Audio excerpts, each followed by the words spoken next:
Good morning, and here we are back again for chapter 9 of the Ancestral Tarot. Now, this is turning out to be every bit as interesting as all the other chapters. There's a little bit of maths required with this, but simple maths. It's just getting the method into your head as to how you approach it. Now, we're looking in this, working with pairs.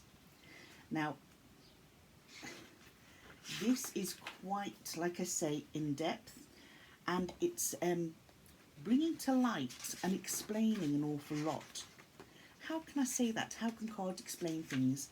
Well, as we'll see in here, we might find that we've worked out pairs for the ancestor that's passed, and then we might say, well, I can't understand how that pair correlates to the personality of the person I knew. Now, don't forget, throughout life, it doesn't matter how close we are to somebody, that in one form or another we all wear a mask. You know, if you're looking at a parent, if you're working with a parent, you know, you as a person don't always want them to see that you might be hurt or upset, or something might have got you down, because you don't want them to feel sad, or, oh, how could I not have seen this, why could I not have helped that person? So we wear a mask. As a parent working with a child, you might wear a mask because you do not want to create worry for your child in certain situations. You might want to think your child to think that you are a success, you're booming, that you're great and the world is fine. But inside, there's always a mask. But when you look back, you can find things that actually make sense. Now I know why X, Y, and Z happened when you see the cards are laid in front of you. Anyway, that's me jumping ahead. Because, albeit I am aware of a lot of things, when I say a lot of things, it's not like there's deep hidden secrets, but the cards I have drawn, and I will go about how we drew these, really fit my ancestor. Now, I've been working away on this, and I wanted to really get my head around it before I made this video, so that I could let you know that I knew what I was talking about. So here's all the maths that I've worked out this morning. I've also worked out my own pair, okay? So my own birth cards and path cards, etc. And here we go. Now, for your ancestor, your pairs, you're working with their birth cards and their death cards. How do we work this out? Right, let's get to the beginning of chapter 9. I'm just going to make a little mark there so that I know where I am in my book. Now, before we start, and it is mentioned here in the book, both Angeles Arian, who created this book, the Tarot Handbook, has a section in this book that I happen to have worked on a long time ago, as you can see the book's heavily marked, on working out my tarot profile. And my tarot profile is working out with these mathematical sequences or methods. It's very similar to what we do in the Ancestral Tarot. In Tarot for Yourself by Mary K. Greer, she took what Angeles Arian had done and took it even further. And in this one, I have also worked out with this, and although my cards correlate, they're the same from both books, we go even further in this. So for this now, I would have, you go your personality number, your soul number, nighttime cards, hidden factor cards, so it goes very, very deep. And if you wanted to, you could, working on your own, remember this is a guide, and if you felt, right, okay, I've got the pairs, birth and death pairs that I've worked with the Ancestral Tarot, you can go in and find other aspects to your past loved ones or ancestors' cards using the methods that Mary K. Greer has put in Tarot for Yourself. She does have another book out, Who Were You in the Tarot? And that too shows the method of working out your different cards. So if you've got those books handy, it's great, because that's going even deeper and giving you more to reference to. Now, pairing up. If you know the birth date, using birth pairs is one of your best way, I know, to look at an ancestor's life from a thematic point of view. Was her life one of addiction, devil's lovers, or adherence to a higher lord, justice, high priestess, etc.? So we go on to have a look. Now, Nancy Hendrickson has actually used two methods. She's given us two methods, and we can use either one or two, method one or method two, whichever we feel drawn to. Now, for method one, I drew, just bear with me.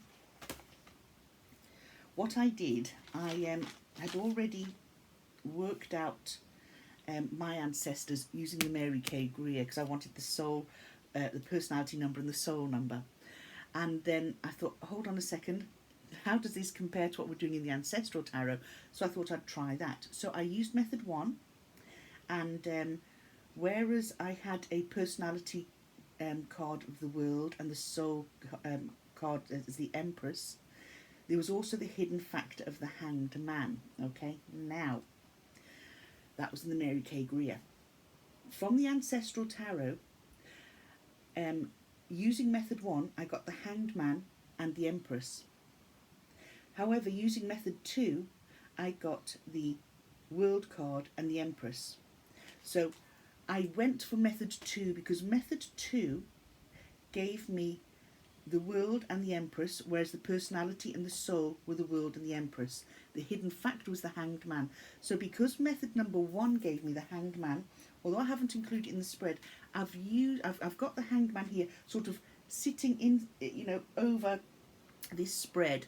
Well, not spread, over these cards, because he's appeared in both, right? He's appeared as the hidden factor card in the method I used with Mary K. Greer, and he's appeared in method one of Nancy Hendrickson's.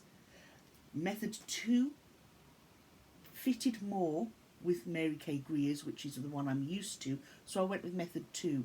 But because the Hangman appeared as the hidden factor in Mary K. Greer's, and as the one of the pair in method one of Nancy Hendrickson, I decided to put this sort of standing over the two cards, the World and the Empress, because he actually does make an appearance in the personality traits of my ancestor. Okay, now you then have to work out your own birth pair, and as it happens, using method two, I got the same as I got using Mary K. Greer's method. Now, method two, for me, I only get one card because it goes down to number seven. It breaks down to number seven, and I'll explain the breaking down of it in a second. But because I'm only left with one digit, I can't break it down for a second card. So what I have to do is find the card that adds up to seven. So the card that adds up to 7 was card 16, which is the Tower, which is exactly the same as Mary K. Greer's the Chariot and the Tower, which are my pairs for working for my life pairs, birth pairs. So the birth pairs for my ancestor are the World and the Empress, and the birth pairs for mine are the Tower and the Chariot. So how do we get that? Okay, I'll show you how to get it using my birth information. I was born on the 10th of October 1966. So 10 plus 20 plus 19 plus 66, this is method one, gives us 7. Okay, so then I decided to try and do it with method 2. Okay, and method 2 was 10, 20, 1966 is a whole number. We ended up with let me just see, I can't see, I'm looking at back to 1996. Okay, we ended up with 1996, and so I added that up, and again we got 7. So I only had the one card. So how did I get my second pair, which is the Tower? I had to find a major arcana card where the 2 digits add up to 7, and that's 16, and that's the Tower. So we're using, this is the method I'm using, method number 2. 10 plus 20 plus 1966, okay, gives us 1996. 1996 added up gives us 25. 2 plus 5 gives us 7. So that gives me my Chariot card. So now I have to find out how. So my Chariot card is 7. Therefore, my implied card, okay, is the Tower. So this is my main one. and this is my implied one. I have to use what they call an implied one because I don't have, otherwise I don't have a pair. So 1 plus 6 is 7. Those are my pairs. Now, when we're looking at this, first of all, we then look at what our minors are. Okay, so because it's sort of like multiples of 3 for the Empress in the world, okay, and you look at the 3s. For me, because mine's 7, all the 7s. So when you look at mine, it's pretty bloody negative. However, do we view it like that? No. We work through it and find out what these cards mean and how they correlate with our life. So to make it something to understand, I worked on me first, okay? So I had the pairs of the Chariot and the Tower and all the 7s. And we know that all the 7s, okay, we've got choices. You know, we plant seeds, we watch them grow, you know, we're hoping they come to fruition. And we're often battling, okay, and there's sneaky forces around and deception and what have you. But that's not necessarily saying you're a deceptive person. Others could be deceptive to you. Life can be deceptive in the sense that you think you're going along fine, then suddenly something sneaks up on you and boom, the doo-doo hits the fan and you're in your tower moments, you know, but you've got to get over them. That's just a brief look at my cards. Now I want to see, where is the correlation between my ancestor and me? My ancestor got the World and the Empress, and I get the Chariot and the Tower. How do they correlate? Okay, here's how they correlate. The World and the Empress. The Empress is there sort of nurturing, you know, new life, new ideas. The World is, you know, everything's going right. That, you know, you've got in your world what you want in your world. You're making it yours, okay? But then, how does this correlate with mine? Where is the link? We're ancestors. We're family. How are mine polar opposites? But are they polar opposites? Because I'm sent to trials and tribulations. And that's not just to test me. This is also when things aren't going right. Absolutely wipe the slate clean. How do I wipe the slate clean? Because I've got the encouragement of my ancestor who's nurturing me to grow. And when things aren't going right, comes the hanged man. How can I achieve success? How can I achieve or get over what's going on? Because I have the strength and I have the drive. I am the boss of me, and I like to do things my way, having been guided by my ancestor, both when he was here and passing, because I speak to him every day, and helping me to get things right, so that eventually things do turn out for the better. So I haven't seen these as negative. Working in pairs and comparing them to my ancestors, saying, how can they correlate and be complete opposites? But they're not complete opposites. What this is showing is how my ancestor in this life nurtured and encouraged me to be my own person and guided me and told me to step back and look at things from a completely different angle as to how I could solve problems or issues that have come my way. Now, we could say, yes, Elaine, your life has been fraught with blooming lurching from one disaster to another. That may be. Examples: 2003, thrown from a horse, broke my spine in 3 places. Definite tower moment. What did I do? Through encouragement and looking at things, you know, you could be dead. Although I didn't particularly want to hear it at that time, I drove myself with the encouragement of my ancestor to make a recovery. 4 or 5 times in hospital with pneumonia. Tower moments. Change your lifestyle. Nurture yourself. Keep yourself safe when colds are going round so that they cannot become pneumonia. And again, be sensible. Okay? Again, listen to good advice. Accept that nurturing. You know, stay away. If you know someone's dying of the flu, just walk away from it, type of thing, and stay away until they're better. Let's have a look. 2015, Cancer. Tower moment of gargantuan proportions. It ended my career, it changed our life, it reduced our income, and by Christ, it wiped away life as I knew it. Get up, rebuild, drive your way, do things your way. One door closes, another one opens, as long as you get up and keep going, keep going. Drive your life, drive you, make decisions and choices, but don't do it in a way where you're stepping over others.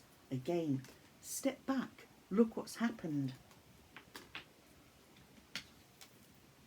Nurtured, pushed, encouraged, worried about as a parent would, and our matriarch of the Empress will worry about their children, will worry about their family and friends, will nurture and help, will step back and see how can we problem solve.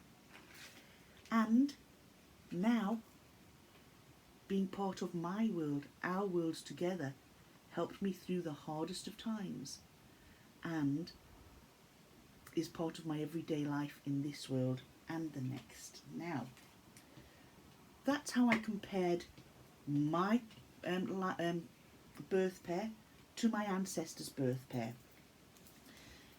You can't constantly look at the negative. You know, you have to say, well, it's here for a reason. What has having the Chariot and the Tower done for me as birth cards? It's made me a stronger person. It's made me a person who can look at situations and overcome them, traverse round them, knock the foundations into oblivion and knock the buildings into oblivion and create things on a new foundation. And that has all been done with the encouragement and being taught to step back and look at things from a different angle by my ancestor. So that is how ours compare. It's not comparing this one's life was good, mine wasn't. This is comparing how they worked together. And that is so very true. Now, you then look at the minors. So my minors are all the sevens. And we all know the sevens. My life has been made up of choices. Things have come so far and it's not quite reached a pinnacle. Things have come and knocked me off my feet, stolen my health, stolen my career. But I've made choices. I've made choices for things to grow, for different lifestyles, different using my interests now as opposed to having a career, spending my time growing me. Growing me. I'm not yet finished. I'm still growing. I'm 55, but I still want to blossom and grow, both in the spirituality, in topics of esoteric, but also in nature. All this is about growth. These sections, I hope, have come to an end, but if they haven't, it might mean more choices, more battles. Yes, I still have an opinion. I still can pee people off because of my opinions and lead the way and fight opposition, but I do it. Now, looking at the minors for my ancestor. My ancestor had threes. We've got our Three of Pentacles. He was a hard worker. He planned. He brought his plans to fruition. Yes, he's had heart-sore times in things I didn't know, but when it comes to me and working with me, the broken spine, the pneumonia, the cancer, and it's pierced his heart every time, and it's been very evident in the way he's cared, nurtured, and pushed me and encouraged me in life. Yes, he has looked for his ship to come in, and yes, it has. We've travelled, we've gone abroad, we've enjoyed our lives. 10 weeks before he passed, we were cruising, so how apt is that? And then we have the celebration, and there's been so many times to celebrate, even though there have been tower times in not just both of us, but our family as a whole. overcome them, and we have celebrated and rejoiced and been happy. So you can see how those totally match his birth charts, his birth cards. Now, when working in pairs with your ancestor and you know their date of death, you work out their death cards in the same manner that you worked out the birth cards, but using the date of their passing. And my ancestor has strength and the star. Now, one might say, such positive cards at time of death. Oh yes. You see, a long time ago, my ancestor said if ever he needed to be cared for, looked after, bathed, toileted and fed, he would turn himself off.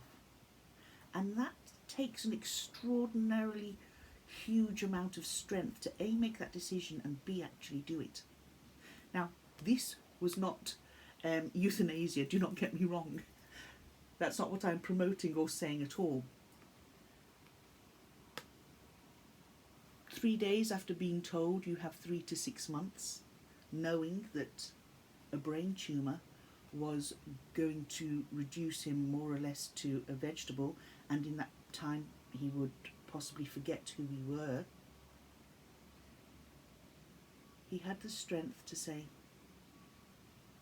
nah, I'm not hanging around for that. And he turned himself off.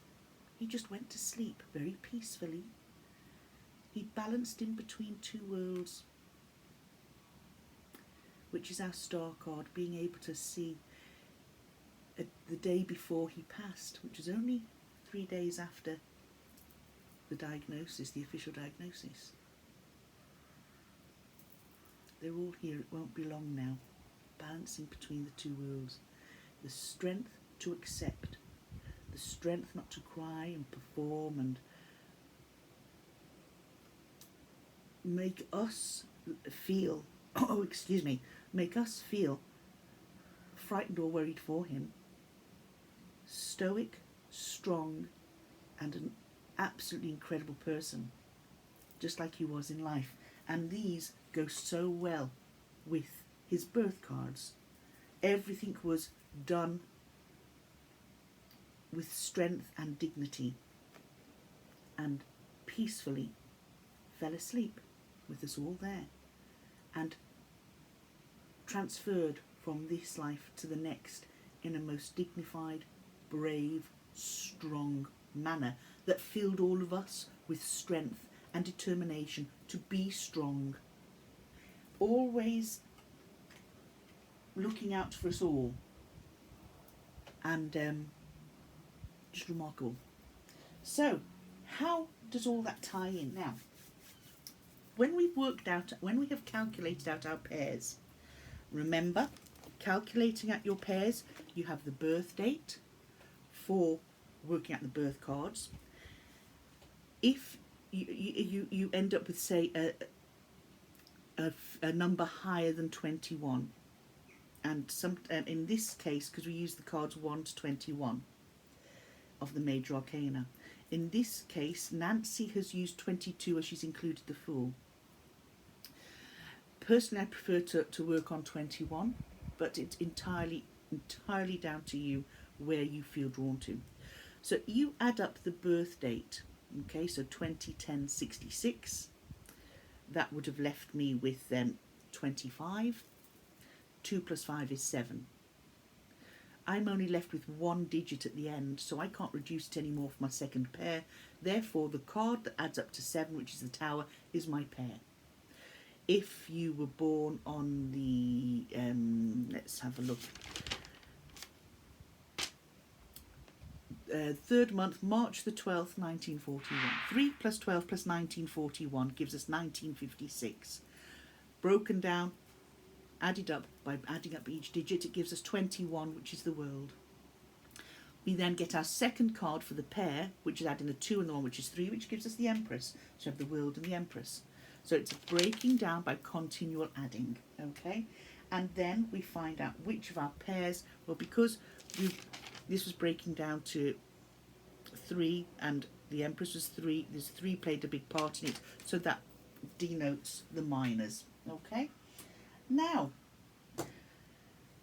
it's like I say, if you're an oddball, which is a single or triple digits, you do as I've explained earlier on. Okay, our minors from there. There's a little chart here that you use. Okay, and in the book here, it does explain how to work it out. Okay. Now, once we've done that, we look at our birth pairs, which we've done, and we look at our death pairs. How to work with birth pairs and the ancestors. That's where I have compared my birth pairs to my ancestors' birth pairs.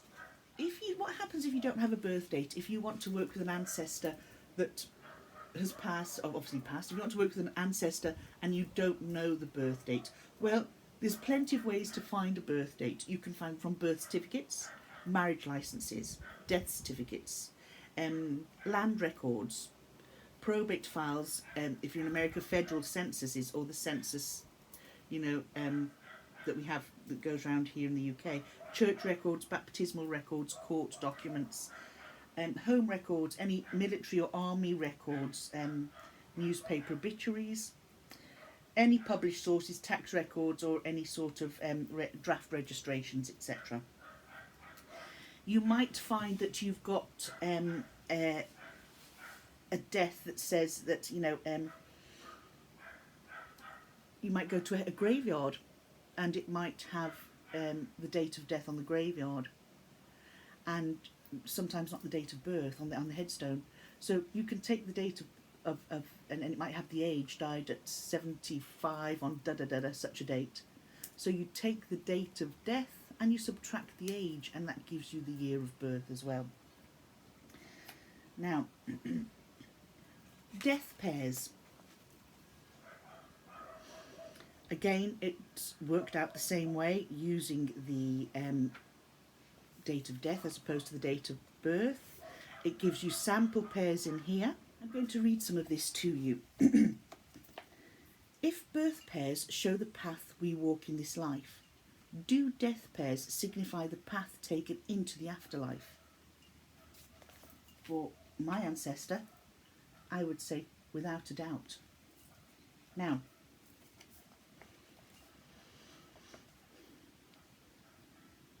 are they a neat wrap-up of a lifetime?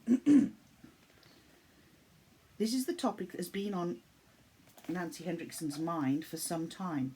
While she can't prove death pairs any more than she can prove that praying over a dead snake brings rain, she's gathered enough anecdotal evidence to believe death pairs are a valid approach to ancestral work. Taking what I have found out here, I would have to agree. Birth pairs accompany us throughout life, but as we approach the end of this incarnation, do we release our birth pairs, much like we shed our skin, then begin to take on the death pairs that will guide us home? Death pairs are calculated exactly as birth pairs, except the date used is the date of death. If someone came into this life with the birth pairs of the Tower and Chariot and left with the same two cards, holy God, does that tell you something about the person, their life, aspirations, and perhaps even fatalistic feelings about life and death? Well, I think if I am lucky enough, when my day comes to shed this mortal coil, I'll be going out on something like the world and the sun, or the star and strength. Because by God, I've had enough bloody Tower moments. Oh, but Murphy's Law.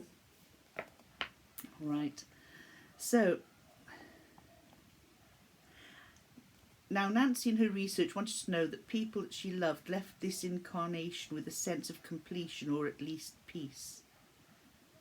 She's had difficulties with someone during this lifetime. If she had difficulties with someone, her hope is that understanding both their birth and death pairs will leave her with a sense of serenity than one of resentment, judgment, or animosity.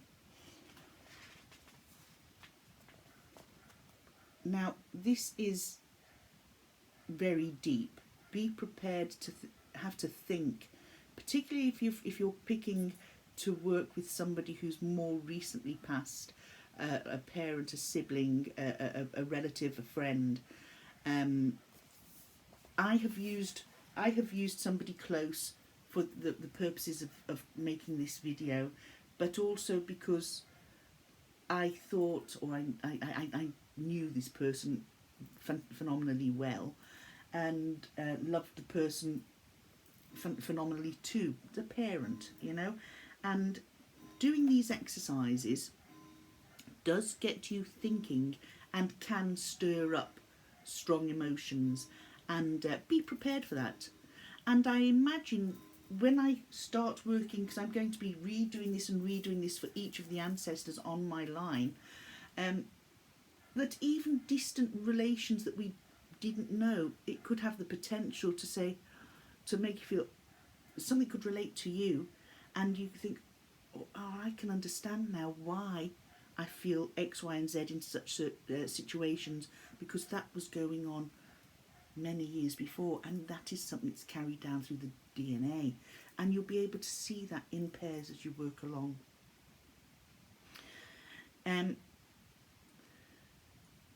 What I'm looking forward to in chapter 10 is what's called the Mandala, okay, the whole self mandala, and we will be using all these pairs in the next chapter. So what Nancy went on to do was calculate the pairs of famous people, and sort of looking like Wikipedia, and not so much look at Wikipedia, but look at births and deaths of people that you say followed when they were alive. The likes of Steve Jobs has been done here, and Kennedy, and it's when you see the cards, can you relate that to relate those cards to how you deemed them to be whilst they were here on earth? And that will, if you practice that before working with your ancestors, you'll probably find that you find it easier to read your ancestors because you've practiced on famous people whose public traits you saw as a fan. Okay, there's one here, for instance. Let's have a look.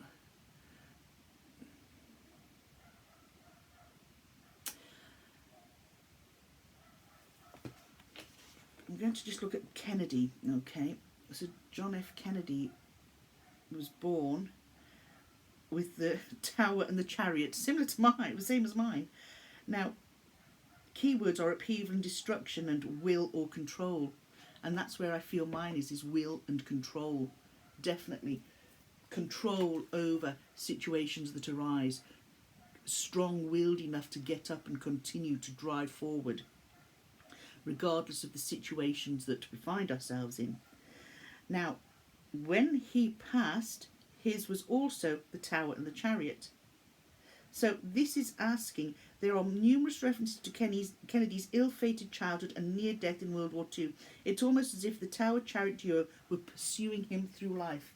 I don't know if it's a case of pursuing him through life, or that it was a case of inside he had the strength and ability to be able to deal with whatever was thrown his way from birth to death. It's not a case of being pursued, but it's a case that he was an individual that this occurred to simply because he had the strength to be able to deal with it. Now, so those, that's sort of an extreme case. But then you can look at, Nancy then looked on to other world leaders, and the US President George W. Bush, okay, he had the Tower and Chariot, and again when he passed. Washington, again, Tower and Chariot. But then it goes on to say, but not all world leaders have the Tower and Chariot. For example, Margaret Thatcher, the first female Prime Minister in the UK, birth pair of the Emperor with an implied death card, and a death pair of the Hermit and implied moon.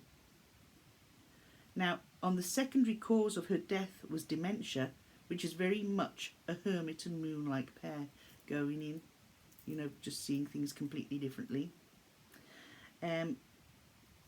What would I take from her Emperor? Death. Emperor and death. She ruled like a man with an iron will, and brought the death of all sort of infrastructure in the UK. Let's have a look. And other ones are Prime Minister Winston Churchill, Sun Wheel Magician. Okay, does this mean he too was born with a revolution and left as a great shining star over the British Empire? Don't know. What would you say? Then she's gone on to look at all different people. Okay, and that's an ideal thing to do. You can do it very quickly. You don't have to be spending hours and hours on it. Pick out 5, find their birth and deaths, and look at the pairs. Look at the pairs. How did they travel through life from beginning to end? From beginning to end. And that gives you practice, and you become more au fait and more fluid and fluent when reading for you and your ancestors. So, how to use death pairs. So we've done this, right? So you lay out the cards you drew. Do you see any patterns? So let's have a look. The World, the Empress, the Strength and the Star. Yes, I do see a pattern, because in all of them there's a different form of strength. Okay, is there something about the person that makes you want to work with them even further? Well, they're so positive, and yet they were, if we were to look at the minors with this, there were times that this sort of thing was hidden. Why? Yes, I would want to work further. Are there similarities or dissimilarities between the death pair and perhaps the birth or death pair of a spouse? Right, I haven't gone that far, so I would have to look at my mother's birth cards and see what hers would be. Does knowing their death pair give you a sense of closure and peace, or does it generate more questions? The death pair that is here gives me closure and absolute peace. Absolute peace. But I didn't need the cards to tell me that, because I was there and witnessed it for myself. So that is brilliant. Now, here we go. What if you don't know a death date? Now, if, and there's a first sentence in here is absolutely correct. People who trace their family history are cemetery junkies. Yep. And you can find things on gravestones. Again, you can go to the registry offices and get death certificates. You can find them, in parish records, or if the person had a burial or cremation, the undertakers. You can get them from near enough anywhere. Okay. Websites, Find a Grave, billiongraves.com, findagrave.com. You can do all that. Okay. jewishgeneration.org for people that need, from the Jewish community and have an extra website there. Cemetery symbolism. If your ancestors were buried 100 years ago or so, yeah, I do, but I need to clean up one of the graves. You can get to know something important about their life from their tombstone. It is especially true if they passed up until the mid-20th century. Back in the day, a tombstone wasn't just to denote where a person was buried. The designs on the stone were specific to that individual and their beliefs. Tombstone symbols, just like the ones on the tarot cards, are clues about the person or the person they left behind. You can Google cemetery symbols and find the meaning of dozens, but among the most common are crosses, lambs, tree stumps, upward pointing fingers, open books, weeping willows, downward pointing fingers, which are, crosses. There are lots of crosses, so do a little research for a Celtic cross may have a different meaning to a Christian cross. Lambs, mostly sitting atop a child's grave, they symbolise innocence. Tree stumps, this is when tombstones is the actual shape of a tree stump. It symbolises a life cut short. A finger pointing upwards, about going to heaven. An open book, symbolising the Bible or Book of Life. A weeping willow is one more about the person left behind and their sadness. And downward pointing a God reaching down to help that person. Okay. Symbols can vary from country to country and culture. For example, thanks to Napoleon's journey to Egypt, you'll find Egyptian symbolism on many Parisian graves. If you get a tombstone photo, don't look for one for dates. Check out symbols too. So there's a lot of tips here that gives you information on tracing ancestry as a whole, not just Ancestry Tarot, because everything that you find there will be something that you can add to your ancestral journey. people that are probably doing this are, like myself, tracing the family tree, and this is just another branch in that work.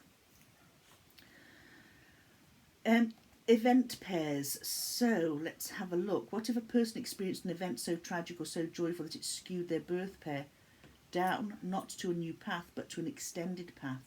Let me explain. In numerology, the name you are given at birth is used to compute your personality, how others see you, and why you do the things you do. If you get married or change your name, you don't lose the numbers from your birth name. Instead, you take on the additional numbers of your new name. Wow, so that's really cool. I hadn't worked out this one myself, so let's have a look. Let's look at this example. Let's say that someone was born under star strength. Now that was my father's passing, but we'll have a look.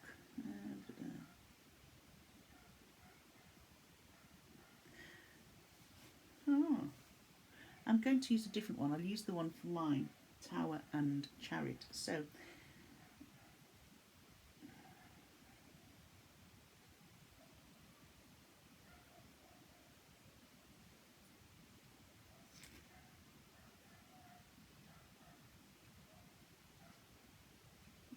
that really doesn't know. This is just giving examples of, let's give an example. If a person was born with the birth pair of Moon Hermit, but a tragic event occurred on a Wheel Magician day, is it possible that this person might experience that tragedy as something that they were profoundly lucky to escape, thus changing their worldview? Think about it. If an event pair is something that altered your ancestor's life, as far as you can tell, be sure to note it in your journal so that it can be added to the whole self mandala. That's the next chapter. Taking this concept further, how a birth pair can be impacted by an event pair. If you look at, so an event pair, what you would do is the day the event happened, work it out again to get the cards. So we'll use mine, okay? Tarot, the Tower and Chariot. I was diagnosed, we'll take the day I was diagnosed with cancer. Let's just out of curiosity, because that was a bloody big tower moment. That was the 2nd of the 10th, 2015. So let's just add this up and see what we get. 7202. We'll add those 2 plus 0 plus 2 plus 7. So we've got 7, 8, 9, 10, 11. So what's 11? Let's have a look. My pairs are the High Priestess and Justice. Okay, now let's have a look how my tower moments, okay, that's an event. The event, the tower moment, was a diagnosis of cancer. These really work out. See, this is my original card. The implied card is the tower, because I didn't have a pair, I only had a single digit. So my single digit is the predominant one of the two. So it's the tower, the Chariot card. Now, the implied card is the Tower, and this had the potential to completely destroy my life. My event cards are the High Priestess and Justice. Now, was the Justice there because of lifestyle? Well, you know, you worked hard, but you party hard. You kept your blooming mobile phone in your bra when you went out. You got breast cancer. That's what happens. But it's not justice. I feel the justice came from here, because we have the High Priestess. Now, 5 weeks before this tower event, I was having a chat to my mother.